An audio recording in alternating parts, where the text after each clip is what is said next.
record. And now I'll just get it going over to Facebook. That will just take me a couple seconds.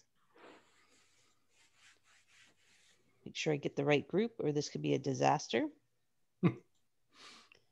Won't put it in my kitty cat pictures group. That would be not cool. I should just make sure it's Lawrence Whitaker, right?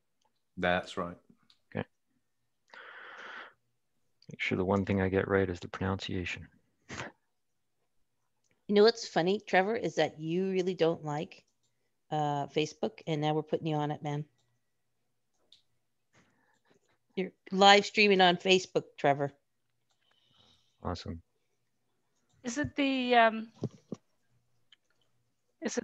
it's the convention, right? That it's actually no, it's going to be in the group. It's going to be in the group. Okay, sorry, but it hasn't started, right?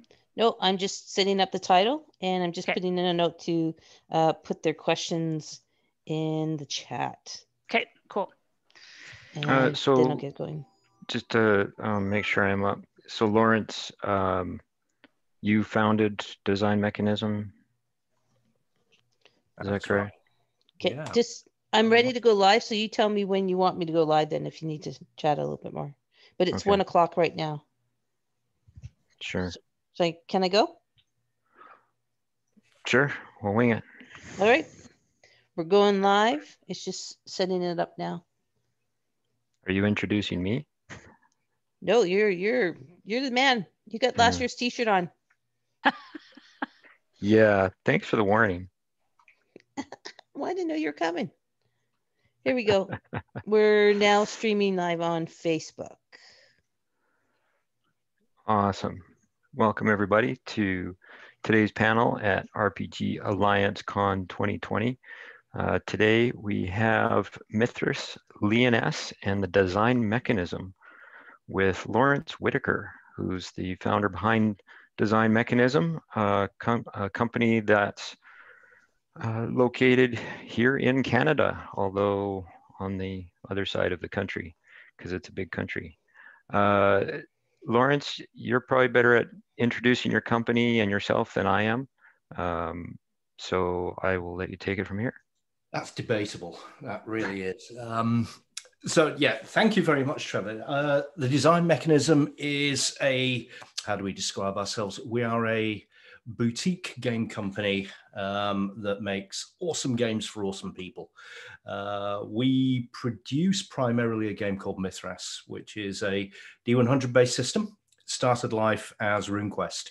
We originally founded the company to publish a licensed edition of RuneQuest before the game went back to Chaosium about 5 years ago. We were the license holders for about 5 years.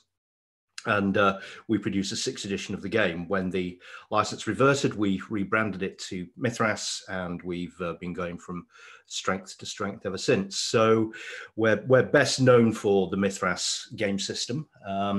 Spinning off from that is Lioness, which I thought I'd include in the title of this panel, because Lioness we produced earlier this year, or released earlier this year in May, and that is a standalone game using the Mithras system, but based on the Jack Vance fantasy trilogy, Soldier's Garden, The Green Pearl, and Madook.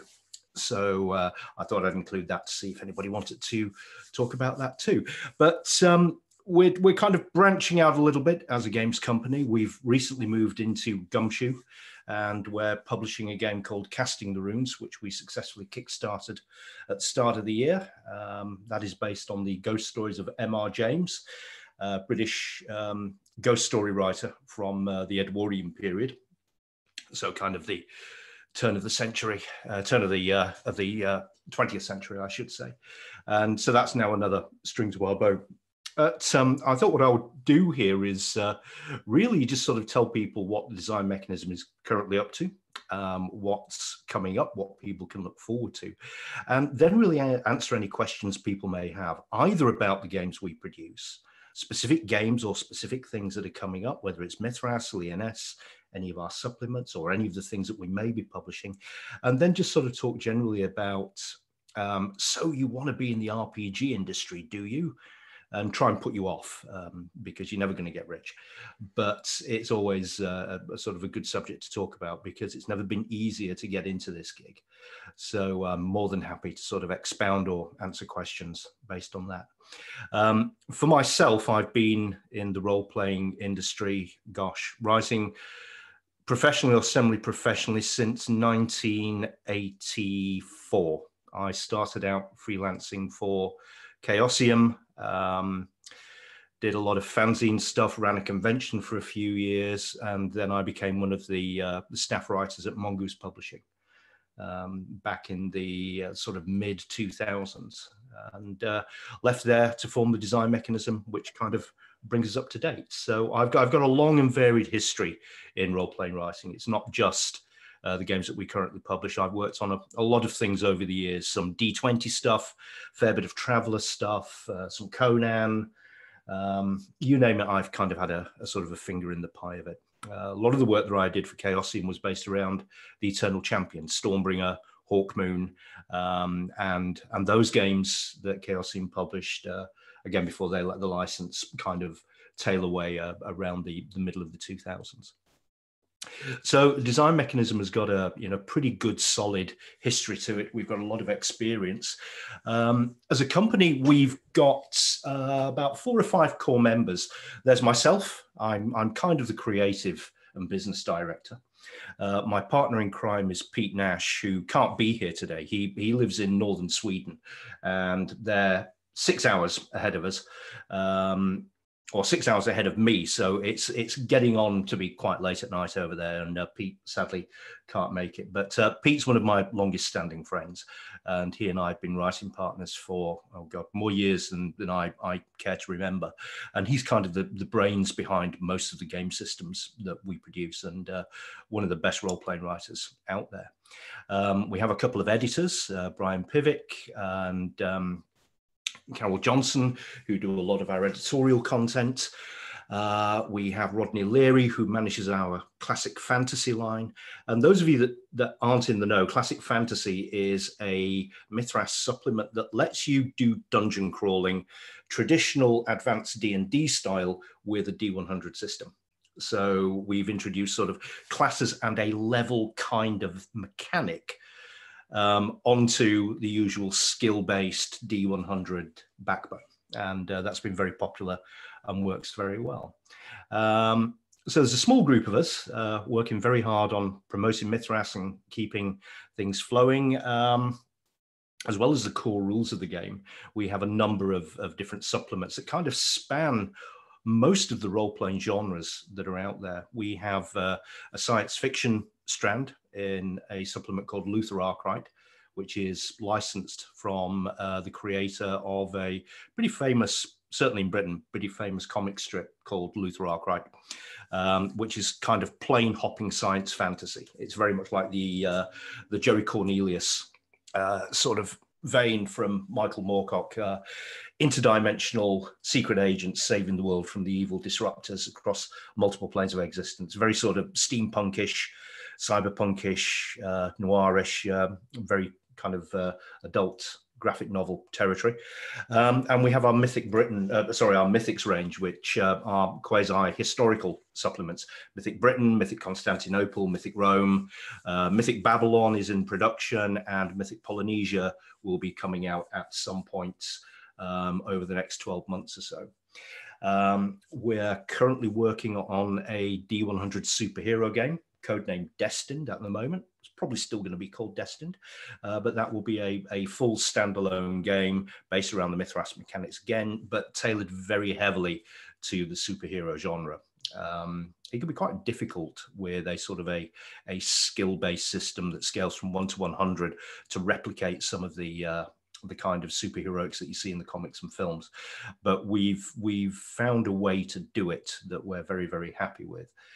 We tested the waters with a very short scenario called Agony and Ecstasy about 1.5 years ago. That worked very, very well, and it gave us the confidence to launch a full superhero game. So that will also be coming out next year at some point. A spy game is in the works, and of course more fantasy. Fantasy line is kind of the tentpole for Mithras. So a lot of the content that we produce is based around fantasy, whether it's a sort of a mythic Greece kind of feel, which is the atmosphere you find in the main Mithras rules, or whether it's a campaign setting like Thenla, which is one of our other supplements, which is a kind of a classical feel, very high magic, lots of different countries with very, very different agendas and different magic systems supporting them. So that's kind of an overview of what the design mechanism is, what we publish and what we do. It's kind of a rambling overview, I know, but I didn't come in with any really sort of set agenda. So I thought I'd kind of pause here and sort of throw it open for any questions about who we are, what we do, what we're doing, anything you wish that we would do or anything you wish that we wouldn't do. I'm quite happy for you to ask me anything you like. I did have a question actually, and it's probably going to end up answered at another point later anyways, but while it's still recent, you said that as far as fantasy goes, Mithras is kind of an ancient Greece sort of style. How would you characterize Lioness? Oh gosh, Lioness is Game of Thrones meets Spencer's The Fairy Queen. That's the best way of describing it. It's if anybody's read the Lioness trilogy, you'll know that it's a huge streak of European high chivalric folklore. King Arthur and Uther Pendragon are sort of mentioned in there, and there is a common thread that runs through the whole trilogy, where there are references to Britain and Arthur and Uther and so forth. But it's very anachronistic. So this is Lioness is meant to be set probably around the late 7th, early 8th century. In fact, no earlier than that, about the 5th or 6th century. But it is knights in shining armor. It is semi-chivalric codes. But oh my God, do bad things happen to good people very frequently and often quite brutally. So Jack Vance was outdoing George R.R. Martin before George R.R. Martin was outdoing himself. That's how I would categorize Lioness. It can be very whimsical in places, very funny, very sort of fairy tale like, and then it takes an abrupt turn into some very dark places occasionally. Some of the bad guys really are bad, and they take great pleasure in doing some quite horrible and questionable things to people that you've sort of built up a lot of empathy for. And that's very true in the first of the books in the trilogy, where there's a massive sort of twist in the plot that you don't see coming and is quite shocking when it happens. But, that's how I would describe it. The Fairy Queen verse meets Game of Thrones. Good question, Matthew. Thank you. I have a bunch of questions around. Maybe I'll just throw them out one at a time. So I've read through your Constantinople book. What kind of challenges did you have trying to figure out how to describe a city? So you've had to do a lot of different layers where you're doing it, overviews, districts, specific places. How do you do that at a general level? I didn't write Mythic Constantinople. I just sort of did a little bit of overview work on it and a lot of the layout. But I did discuss this with Mark Shirley, who is the author. First of all, it helps if you've got a very, very good grounding in the history of the place. Mark is a historian, and he knows Constantinople incredibly well. And when he pitched us the book, he said, look, I'm not even going to try and really describe the city in great detail. There's just way too much of it. And at the period of history that we chose, which is around the middle of the 15th century, just as the Ottomans are about to break Constantinople's walls and invade the place, the city's in a very, very sort of precarious state of flux. And he said it was best not to try and describe in too much detail. So what Mark decided to do was to give some very, very broad strokes of the general well-known areas of Constantinople. So you have the palace area, you have the temple area, the Greek area, the Venetian quarter, and so forth. But rather than try and describe things on a street-by-street level, he designed what he called a node system, which allows you to literally throw a handful of dice, and how the dice fall will represent what you encounter in that locale. And you can then pick and choose little bits from general descriptions of the city. So here's a street that specializes in spices, or in this quarter, there are lots of temples and shrines to Christianity and some of the inhuman gods that are worshipped here.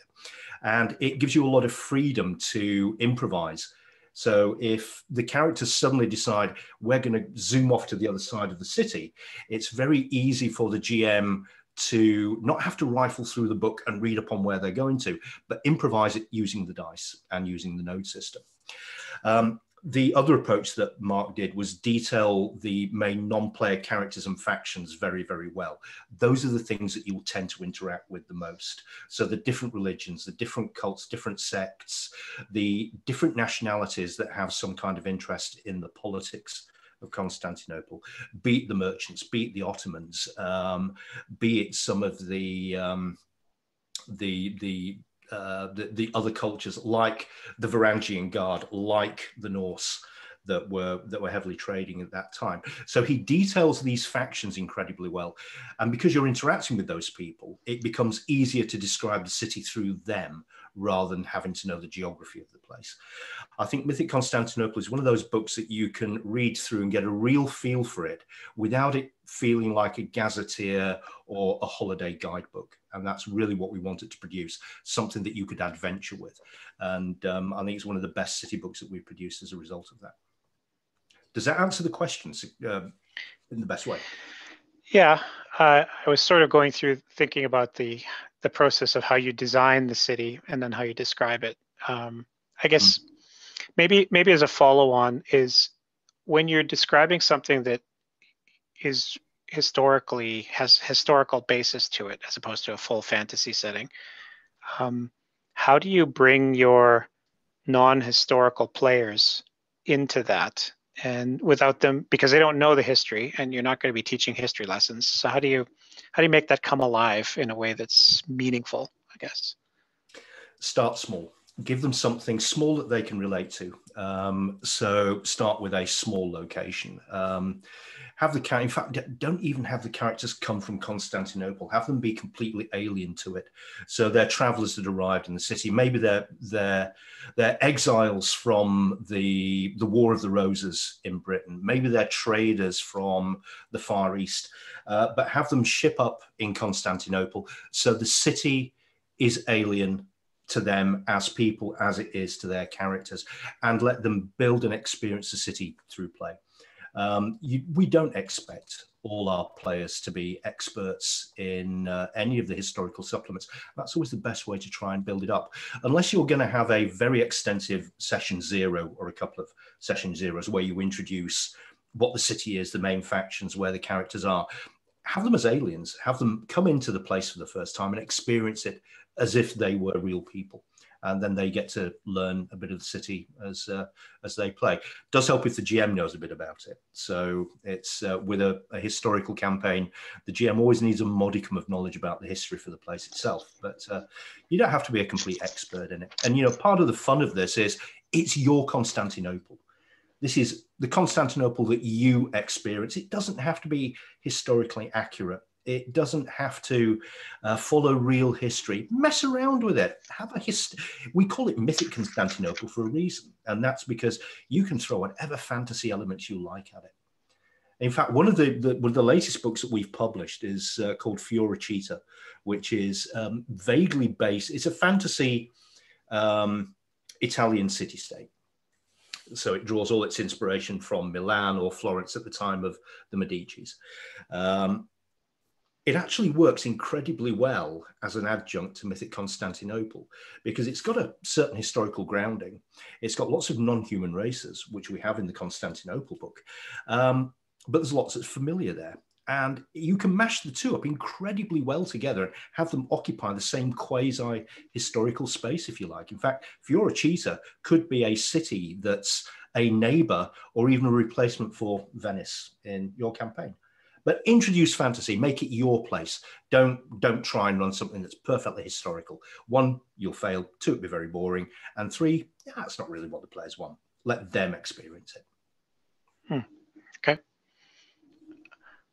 I have another question, but I'll wait for because other people may have questions.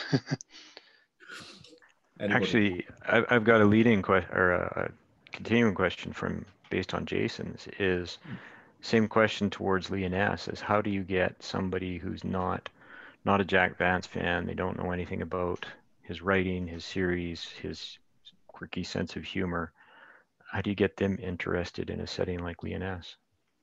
This is very much one where I think you have to start small with it. So have the characters introduced in a small area. And with Jack Vance, it's more about the themes than it is about the places necessarily. When Jack Vance describes somewhere, he gives a certain level of detail, but he doesn't go overboard on it.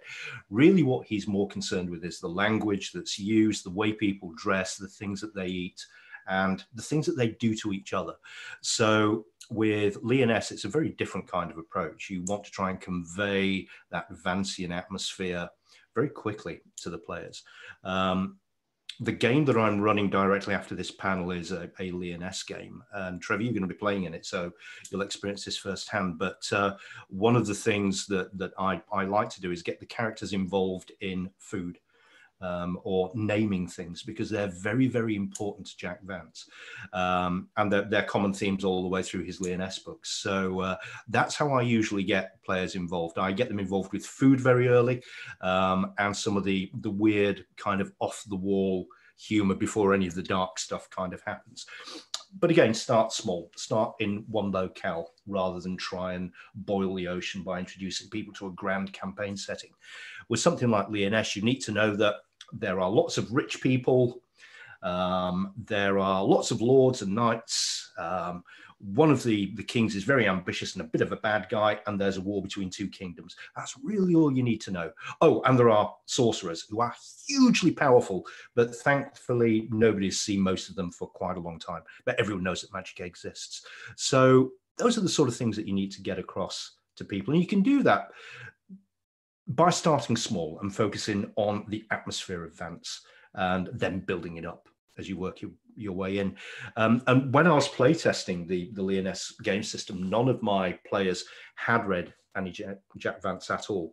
So that's exactly what we did. I created a short scenario that introduced them very quickly to the themes, got them involved, and they took to it and happily went off and read lots of Jack Vance thereafter.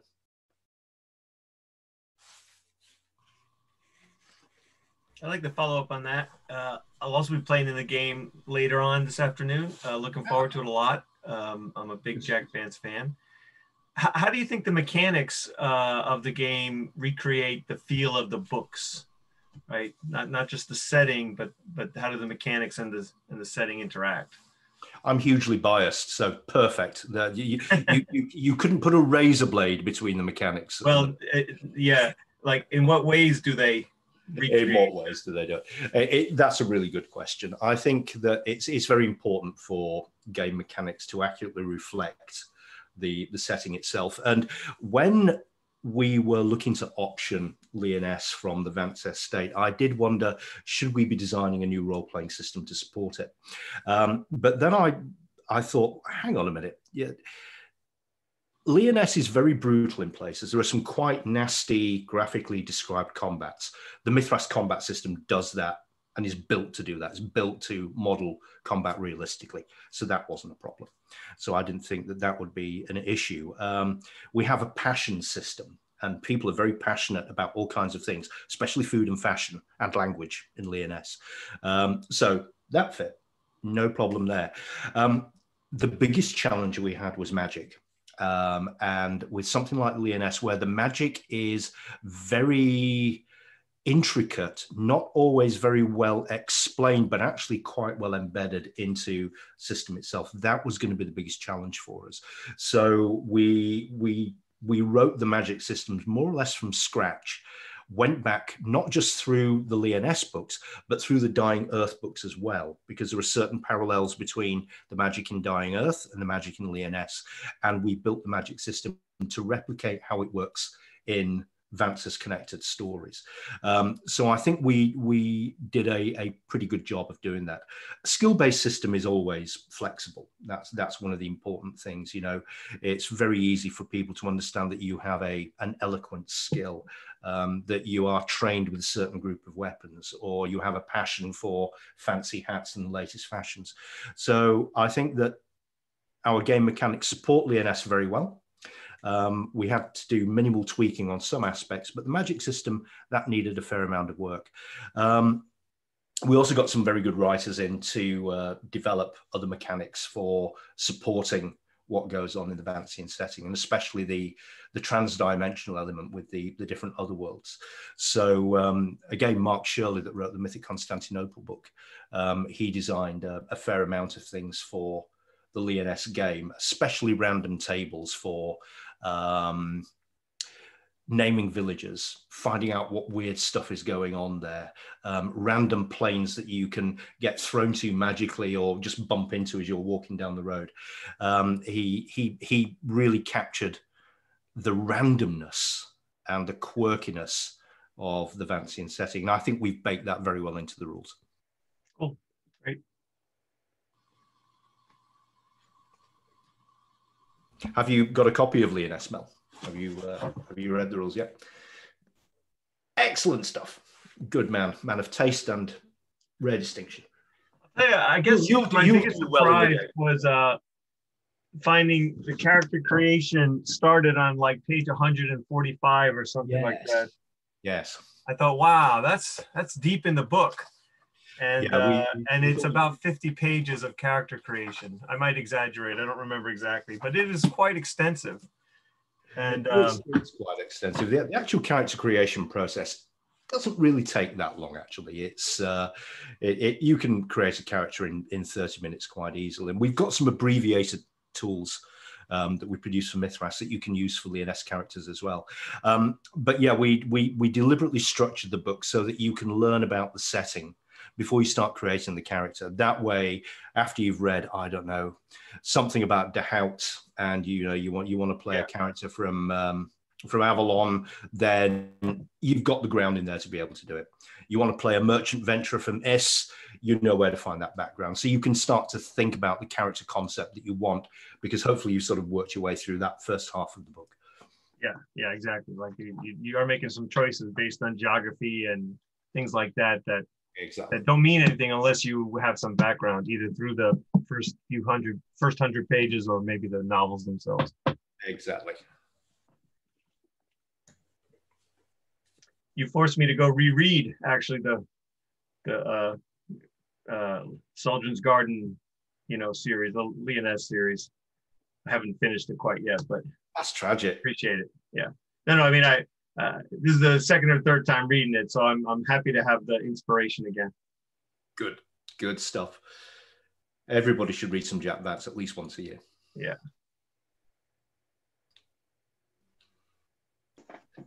To kind of, sorry. Please go ahead. I was going to ask, kind of following up on that, with just how much investment it takes before the character creation process really starts. Do you find that something like this that, relies in a lot of ways on, or I guess is based on, to a large extent, Jack Vance's work, that's hard to attract new players? Or how do you feel about that, I guess? I think any work that's based on a literary source it's obviously going to appeal to those that are familiar with that source first and foremost. So if you are a Jack Vance fan, it's going to be quite an easy sell for you to want to go out and buy the Lioness game. Same with a Dying Earth game or something else like that. So yeah, you're always going to appeal to certain hardcore. When it comes to attracting new people, what I hope is that the description of the setting itself, and being able to describe Lioness as Game of Thrones meets the Fairy Queen, will hook people in and make them interested. You know, well, this is like Pendragon, but 10 times more brutal. That's always a good one. Hey, do you want to play a fairy? Because you can. And this is a proper fairy that curses people and is naturally magical, not a D&D fairy. So I think those little hooks are always useful. I think what's even more important is the humor, because the humor is very, very important in any of Jack Vance's stories. So being able to show that you have rules that convey that quite easily is always a good starting point. The first scenario that we released for Lioness, which we published ahead of the Lioness book coming out, had a condensation of exactly those rules included in there, so that people that weren't familiar with Lioness could get a good feel for what the atmosphere is like and some of the quirkiness that go in. So we deliberately included the rules for meals, the rules for naming a tavern or naming a village, and what happens within that village. We included those in that adventure because it helps you get an idea of, right, so that's what this stuff is all about, without you having to be completely familiar with the trilogy. You just need an idea of what's going on in there, and then hopefully let the scenario lead you in. But it's always difficult with a licensed product that's based on a literary source. If you're not into it, you're not familiar with it, and you have no interest in getting in it, then you're probably not going to be interested in the game itself, and that's fine. You know, it's everybody has a very, very different tastes. Do you have plans for more content coming out for supporting the Lioness setting, more modules and such? I know you just came out with In High Dudgeon, is it? Yes. Yeah, that was the last release for it. Yes, we will be supporting it next year. We're probably going to kick off with an expansion to the Forest of Tandravan. That's just crying out for more attention. There's a lot that happens in the forest. There's a lot that you can just make stuff up for in there, and there's a lot that we can expand on that we've included in the core book. So there'll definitely be that. I've got some personal plans for a mini campaign, picking up from some of the events in Soldran's Garden and creating probably a campaign book that sort of develops on some of those themes. And we will probably do an expansion around Lioness Town and some of the other main cities like Is or Avalon or Tintinfiral. So sort of keyed to particular areas. But yeah, we'll definitely be developing more content for it. Nothing's in the pipeline as yet, but we do have some proposals that we're looking over.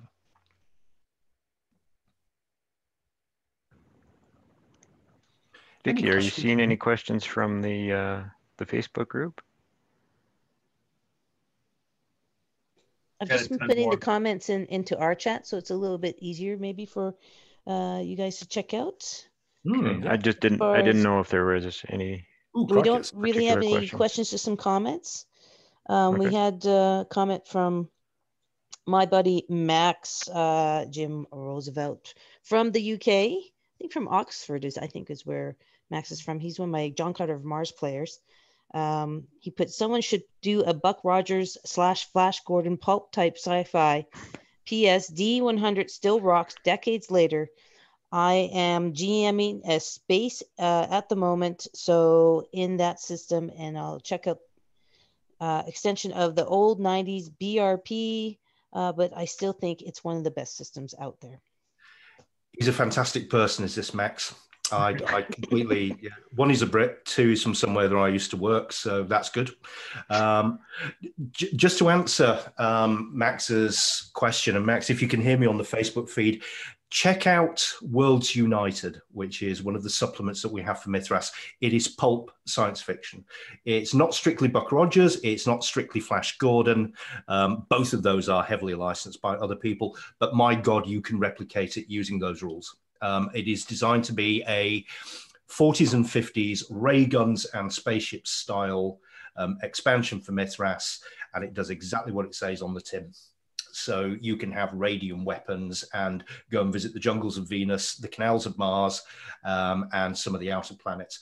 There were not one but two Martian invasions of Earth, one in the 1930s and one in at the turn of the century, just like H.G. Wells and just like Orson Welles. So check that one out, because we actually do have a supplement that will work perfectly for that. And it's fully compatible with MSpace if you're playing the MSpace game. Oh, for those that aren't aware, we have one of our licensees, a company called Frostbite Books, produce a science fiction adaptation of Mithras, self-contained game called MSpace. Very, very good it is too. Excellent for handling any kind of hard SF through to SF fantasy. Great. I'm just dropping your link from your site for the Worlds United right now into the chats of both, so people can check it out.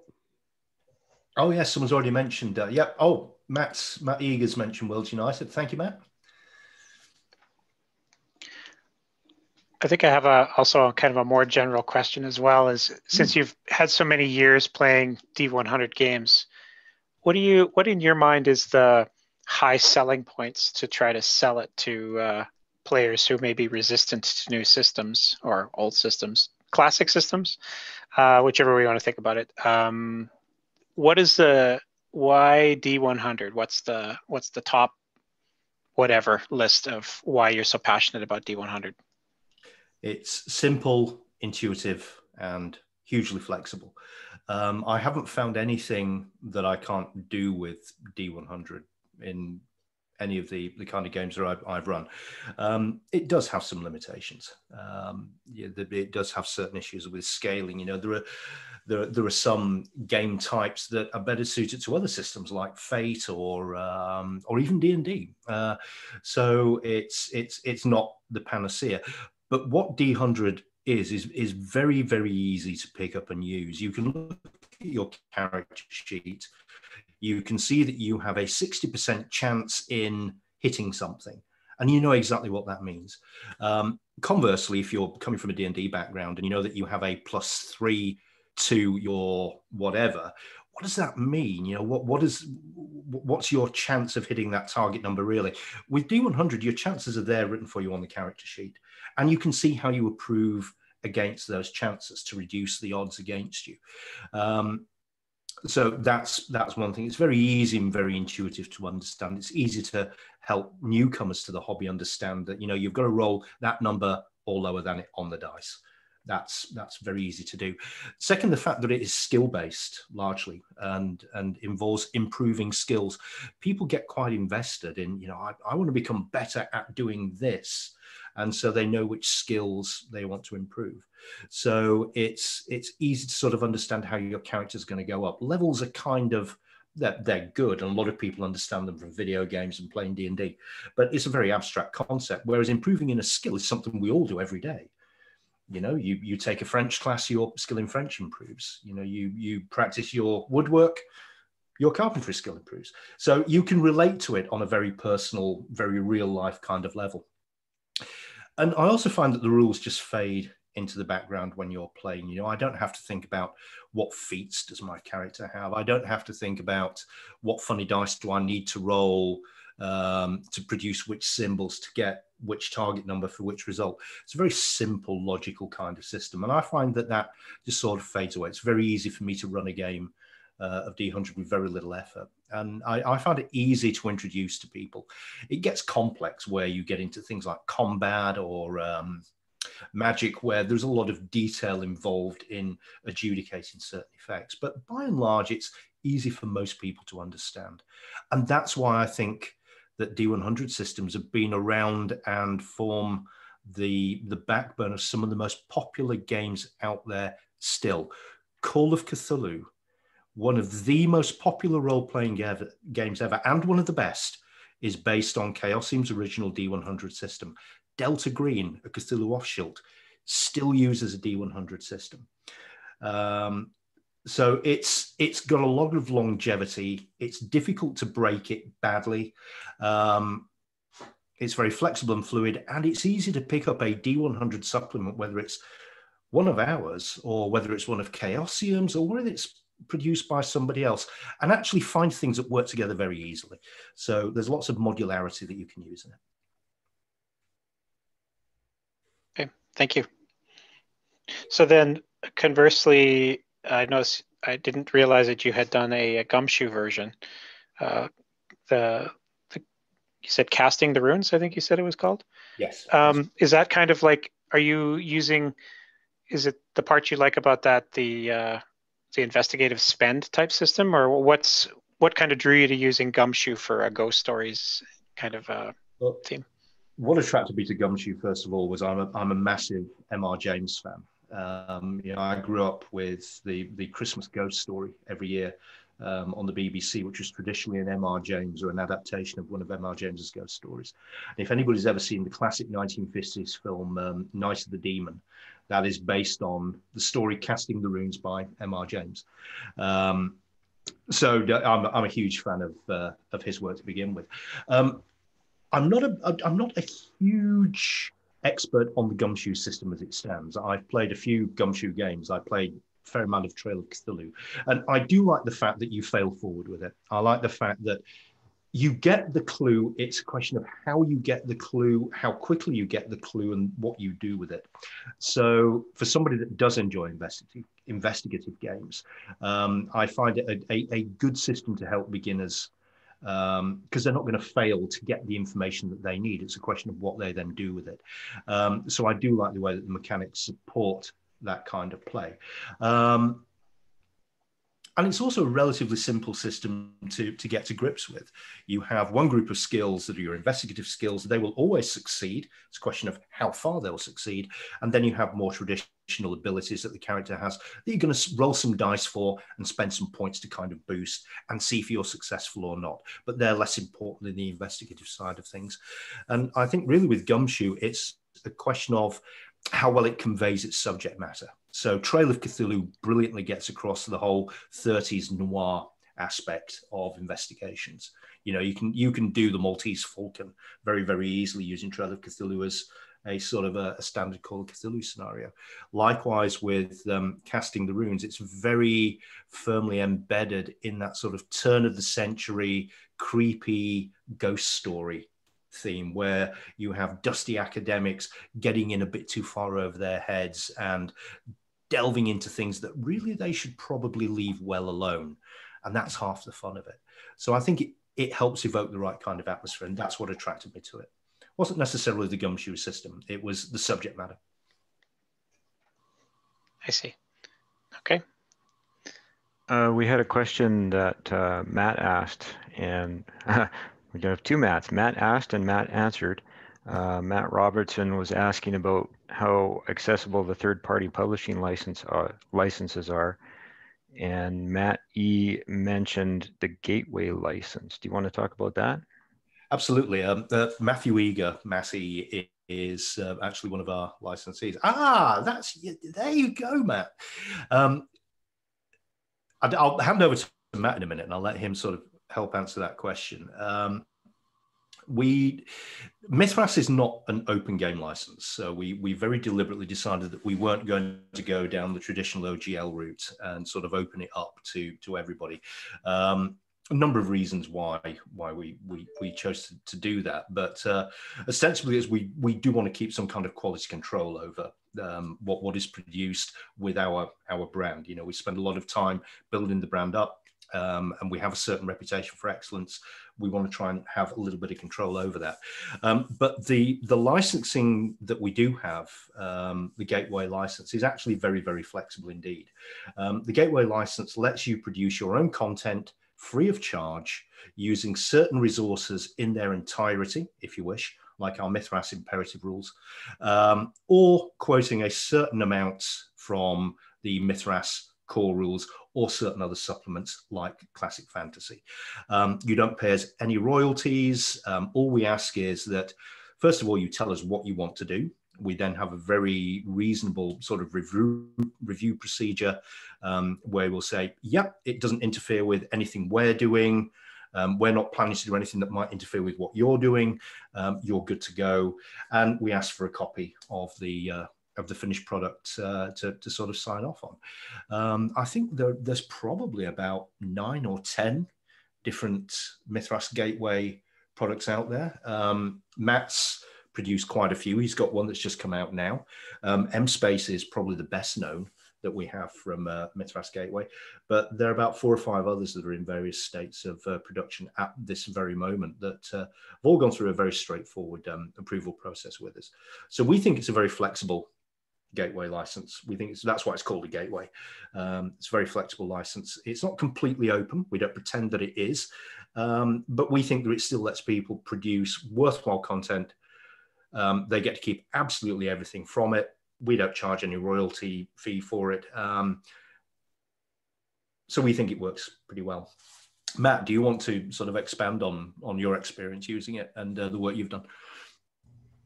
Hey, Laz, it's good to see you. I don't really have much to add to what you just said, except that it's been a pleasure working with you. It always is. And it's very straightforward. Yeah. You know, if I were in Laz's shoes, I'd want to do it that way too. Keep first right of refusal on things that are going to have your stamp on them, just in case, you know.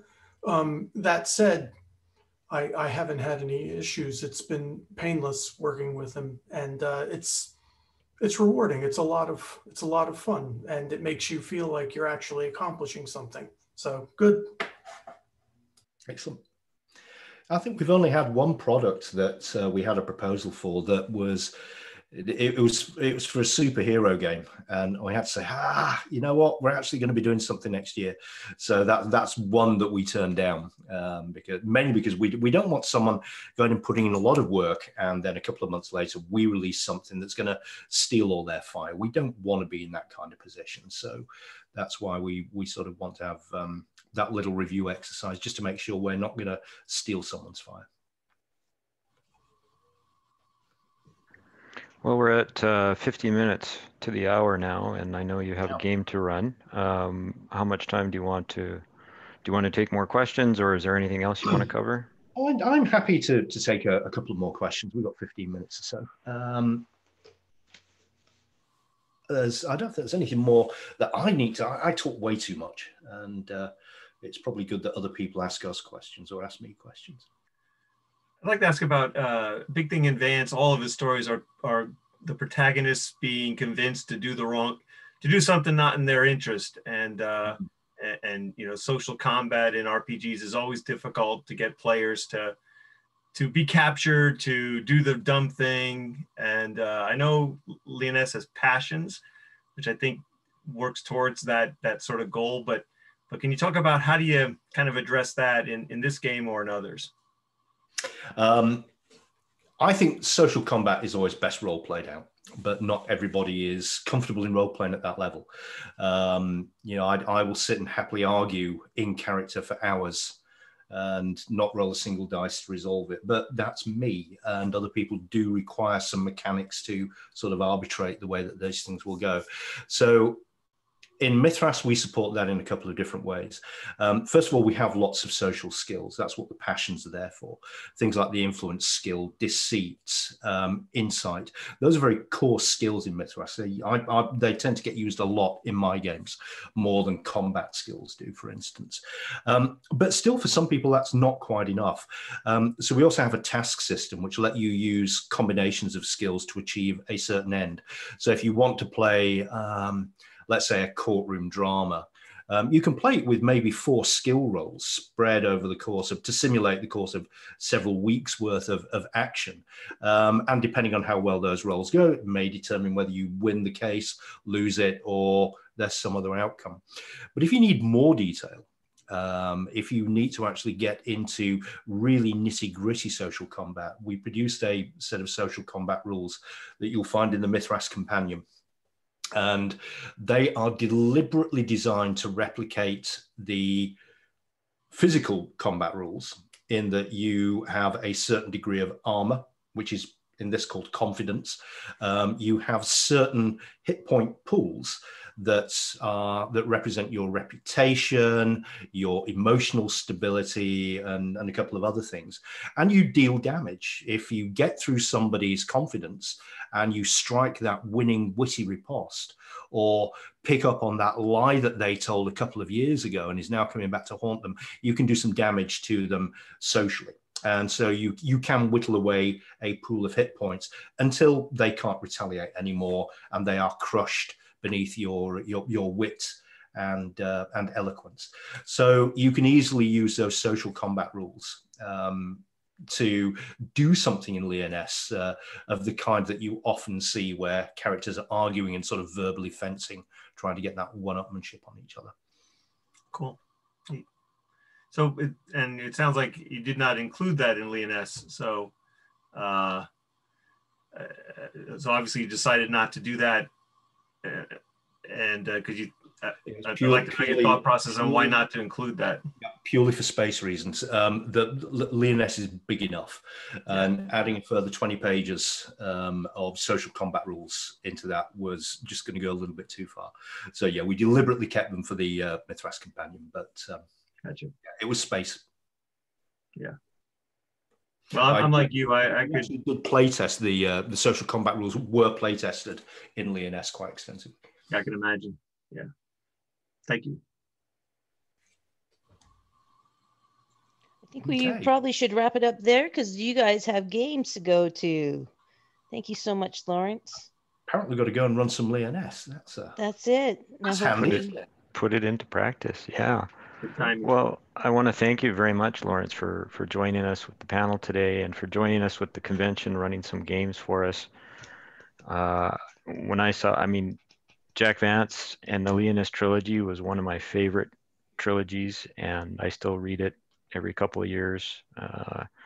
It's just such a good series, especially that first book. So when I saw the book, it's like and found out that there's an RPG behind it. It's like, okay, we got to get that here. So I'm glad you brought it here. Thank you very much. And thanks also for sponsoring some great digital swag for our guests at the convention. That's really appreciated. And Vicky, is there anything else you wanted to add? Check out, we've put the links here and in the Facebook group to as many things that Lawrence brought up. So if you want to look up the Gateway license or the different games or the authors or that horror movie, go ahead, check them out, investigate more, and then go back to Design Mechanism and get the games. Get the games and play them. Definitely. Just a quick thank you to Vicky for managing behind the scenes, to Trevor for being such a gracious host, and to everybody for some really, really good questions. I thoroughly enjoyed that. Sorry, I have a very quick last question. I noticed that your store is not open. You have to get everything through PDFs right now. Oh, it says that the store is closed due to COVID, so you're not taking print book orders? Oh, no. That's out of date. No, we are taking orders. You can order anything. There just may be a delay. Okay. On you getting it delivered. Our main distributor is based in the United States, and depending on what happens at the state level with lockdowns there, we've seen some delivery issues. So we just sort of kept that warning in place. Things may go back down to lockdown in Indiana where they're located. So you never know. But no, we are fulfilling orders. Okay, thank you. Are they still print on demand through drive-through? Is that you can, but they still have similar challenges as well. It's taken a fair while for some books to make it out. Depends where you are. I ordered a couple of titles for proofing, and they came through within about 2 or 3 weeks. So they've been speeding up, but it can be a bit hit and miss with drive-through print on demand. Okay. Any last 30-second question? Flash question? Anybody? Going. Okay, everybody's got games to go to. Thanks everybody for joining us today. Thanks again, Lawrence. Thank you, Lawrence. For joining us. Thank you so much. Enjoy the game this afternoon. We will. I'll see my players on the other side in a few minutes. Definitely. Looking forward to it. Gonna end the stream and we're gonna end recording. Thanks a lot, guys. Have a great afternoon.